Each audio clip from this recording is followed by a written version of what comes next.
have you found this transfer season in comparison to others? Has it been? Seems like you have more flexibility this time than you have in a while. Yeah. I mean, I think we have more money to work with. Definitely, with ownership and the board throwing more money into the system, it will help teams throughout the league. But you know, we're able to look at a broad range of player. Is the quality of player that you're finding MLS and like as an MLS team that you're able to kind of get their ear? Has it changed over the last few years? You know, I've noticed that we're finding more agents are now knocking on our door. I think around the world they're seeing MLS now as an opportunity to move players, which we hadn't seen in the past. So, you know, one is money, two is the quality of the league has gotten to a level that players are saying, hey, I want to come, and I want to come at a good age. You know, it's always there's always a challenge when you're going up against a La Liga team or a team in England or something like that. But are you finding that MLS is becoming more attractive than, you know, those kind of second-tier European leagues?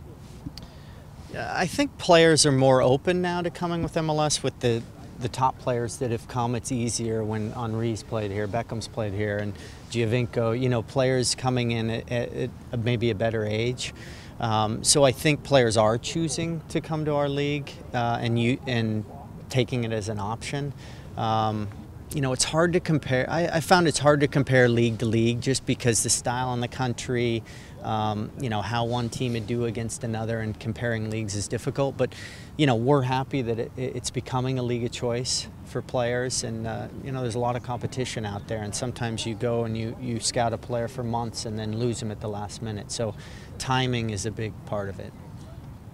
Is national team, or you know, we've heard in the past that players that want to get into the national team, that MLS can kind of be seen as a step down, not necessarily because of the quality of the league, but also the logistics that are involved. And, you know, if you play for a European national team, that's a long flight to go from the West Coast, especially. I mean, is that a real issue still?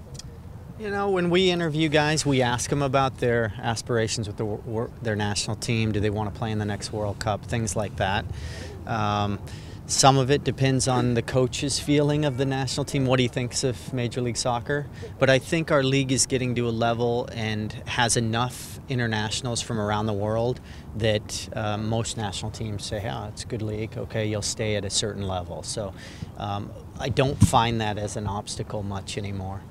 When the MLS starts becoming a league that players want to come, it elevates the presence of the league. But then the next concern is that maybe a lot of American players are going to stop being left behind. So these international players come in, kind of like it happens in England, in Mexico. Do you have any concerns in that regard when it comes to the MLS?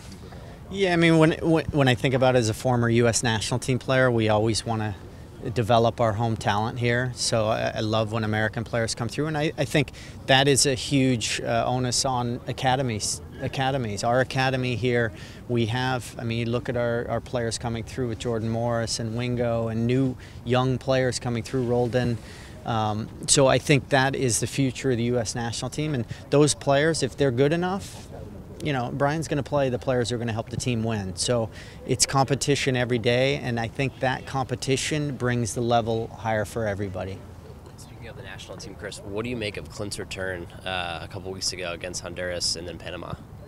Yeah, I'm really happy for Clint. We're all happy for Clint, and to see him come back, he's such a great player, and his history with the U.S. team, an amazing goal scorer, and to have him come back and do what he did, I think it gives all of us a boost, a confidence going into the next games that we can get there. We're going to qualify. You know, if I'm a coach, I put Clint Dempsey in my team as long as he can play. Is that something that you maybe expected out of him, or did that come as a shock to you and the rest of the staff, the way he performed 4 goals in 2 games in his first time back in 9 months with the national team? No, I mean, you know when Clint's on the field and healthy, then he's going to contribute, and at any moment he can score a goal. So it wasn't a surprise.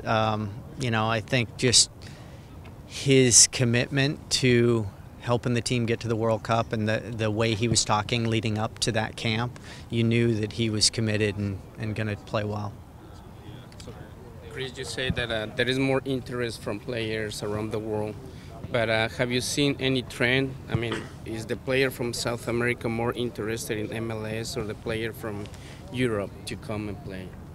You know, I think it's pretty balanced. I think now our games are on TV around the world. I talk to my friends in Europe. They say, I just watched your game. It was 2 in the morning, but they watched our games. And when I travel to South America, I can catch an MLS game on. So I think now, no matter where you live in the world, you can see almost any league if it's on TV.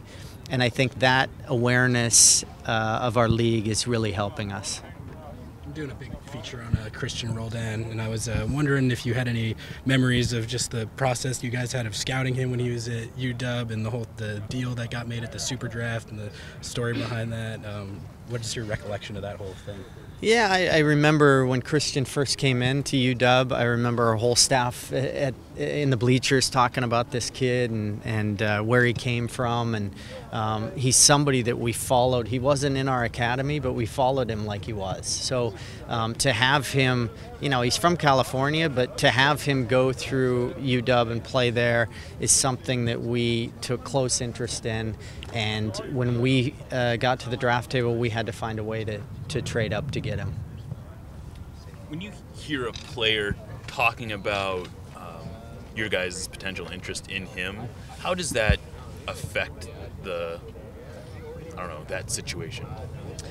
When the player is talking about our interest in him? Right. Yeah, I mean, we try and have respect for players who are at other clubs, but when a player does talk about interest in coming to MLS or Seattle, you know, one, it puts us in the conversation as a club that he's looking at. So, you know, getting our name globally out there, respect for our club. I think those things are important for our league when we're in the game. Also, I just think having a player that wants to come and play in Seattle kind of fits into the character, the type of guys we're looking for. And maybe they know what we're all about, what we do to try and help our players, help them settle in, feel comfortable. I think all those little things help a player, you know, just life skills and adapt to our environment here. So do you take that as kind of a positive, that if you're a team that he's ready to mention by name, that's a good sign? Yeah, I mean, I think any time we're in the conversation is good for the club, and you know, there's more times than not that we lose out on players, or we spend time and it just because of timing or finances or one reason or another it doesn't work out.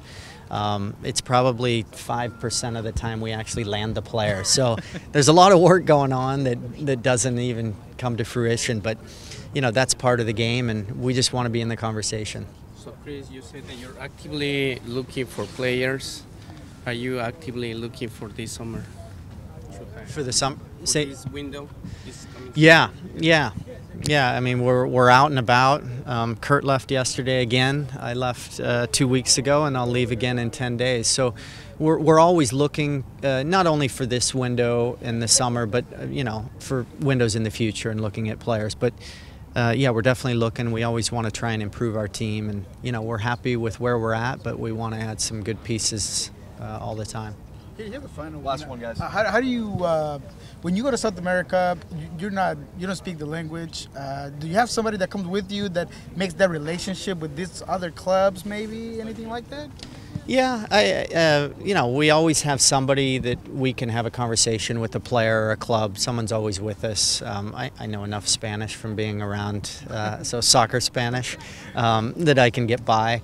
But, you know, for sure we have, if we are going to have a conversation where we need to find out about a character, we set that all up before.